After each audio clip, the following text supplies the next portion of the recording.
Exactly. Hi, Ate Juday. Magandang gabi po. Daming collabs.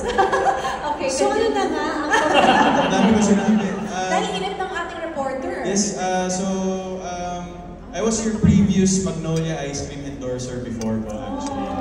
That was way back 2015. And I lasted with the Magnolia Ice Cream family for 5 years. And I think yun nga yung kinikwento ko. Actually, si Sir Elmer Villasanta was the key for me to become a Magnolia Ice Cream ambassador. So, parang hindi ko makakalimutan yun, sir, kung nasan ka man. I'm sure you remember the story as well.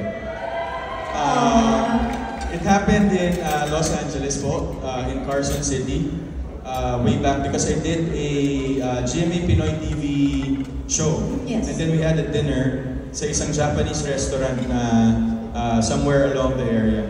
Then, si Sir Elmer nun asked me, kung kukunin ka namin endorser, ano bang paborito mong Magnolia product?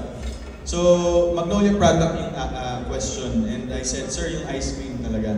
And if I could remember, sinabi ko, describe ko kay Sir Elmer kung, because medyo ano pa siya, skeptical pa siya sa akin during that time. Sige nga. Siyempre, parang akala mo siguro, sir, sino-showbiz kita, hindi kita sino-showbiz.